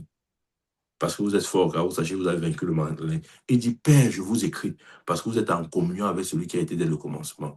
Dans quelle classe est-ce que tu opères? Est-ce que tu as un petit enfant qui bagarre avec le péché et dont on est obligé de venir rassurer que vraiment, même si tu as péché, ce n'est pas grave, tu as l'avocat Jésus auprès de toi qui va intercéder? Ou bien tu es un jeune qui comprend la réalité de ta victoire sur Satan, tu marches dans la victoire sur Satan, ok? Ou bien tu es un père qui n'a rien à voir avec le péché, ni Satan, mais qui traite dans la dimension de la communion avec Dieu. Dans quel niveau tu te trouves? À quel niveau tu te situes? Quelle est la nature de ta foi? Jusqu'où est-ce que ta foi est arrivée? En fait, c'est de ça qu'il est question. Ouais, c'est de ça qu'il est question. Merci, prophète. Ouais, quelqu'un d'autre? Des questions? Posons-les.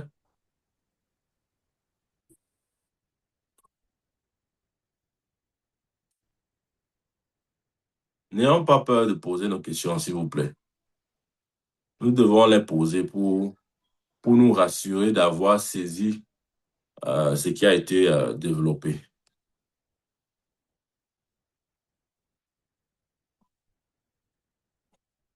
OK, c'est bon pour tout le monde? Ouais, comme d'habitude, c'est très calme là. Bien aimé, si c'est bon pour toi, tu dis Amen. Même si c'est Dieu a accepté, dis quand même Amen. Ça commence par là. Ça commence par un petit Amen. Et à force de réécouter ce message, Dieu va faire grandir ta foi. Amen. Amen. Amen. Ouais, Amen. ouais, c'est ça la vérité. Amen. Amen, amen, amen. Ouais, vous voulez que le prophète continue à donner les petits enseignements du lait là, qu'il vient commencer à dire que, oh, vraiment, sachant que on a un avocat, Jésus-Christ est notre avocat. La Bible dit que si nous disons qu'on n'a pas péché, nous sommes menteurs. La Bible dit que si tu confesses tes péchés, il est juste et fidèle pour te pardonner. Tu veux qu'il commence, tu continues à prêcher ces messages. Je ne prêche plus ça. Je suis sorti dedans. Amen. Je ne suis plus là-bas, bien aimé. Ne m'attends plus sur ces messages-là. Si tu veux écouter ce genre de message, va écouter un autre homme de Dieu. Je t'amène dans des choses, ouais, là où Dieu nous voit, là où Dieu nous a placés et là où nous sommes. Donc, comment on appelle les messages comment on dit souvent, les pavis, hein, le message des bébés là-bas, où on dit que vraiment, le péché a fait que, c'est ça. Ou bien tu veux que je commence à entrer dans les messages du lieu saint, hein, où on commence à dire que oui, tu as vaincu Satan, tu as compris, sois sûr que tu as vaincu Satan. Il y a les messages des pères, ça c'est pour la communion. C'est ceux qui sont dans, ouais, bien aimé, entraînons notre esprit à voir grand, à penser grand et à vivre dans la grandeur qui est la nôtre. Ça va pas nous aider de toujours espérer ou compter sur les versets bibliques écrits à l'attention des bébés. Chaque jour, tu lis les versets là, tu es content. Cette fois, mon juste tombe, cette fois, l'Éternel le relève. Oh Père, je te rends grâce parce que tu as promis dans ta parole de me relever autant de fois que je tombe. Seigneur, je suis encore tombé aujourd'hui, mais j'implore les mérites du sang de Jésus pour me pardonner de tout péché. Oh Saint sang de Jésus, couvre-moi, pardonne-moi. Depuis 5 ans, 10 ans, 20 ans, 30 ans, tu fais la même prière. Pourquoi ne pas prier selon Jude 1, 24? Père, je te rends grâce de ce que en Christ Jésus, tu me préserves de toute chute pour me faire paraître devant ta gloire irrépréhensible, sans tache ni ride, exactement comme tu es, parfait tel que tu es. Tu choisis quoi? Entre prier comme ça et prier que, oh, oh, vraiment, Seigneur, tu as dit dans ta parole que même si je tombe 50 fois, tu vas me relever. Ouais. C'est ça notre problème, en fait. Amen. En tout cas, bien aimé, écoute cette série d'enseignements. Nous avons parlé au moins sur 2 ou 3 jours, sinon 4, au sujet de l'immortalité. C'est bien de réécouter ça.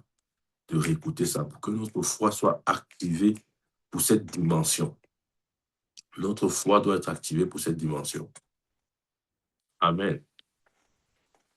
Que Dieu nous bénisse au nom puissant de Jésus-Christ. Amen. OK. Ouais, j'ai beaucoup parlé et j'ai pratiquement parlé tout seul, sinon avec peut-être Pierre et tonton Erich. Donc,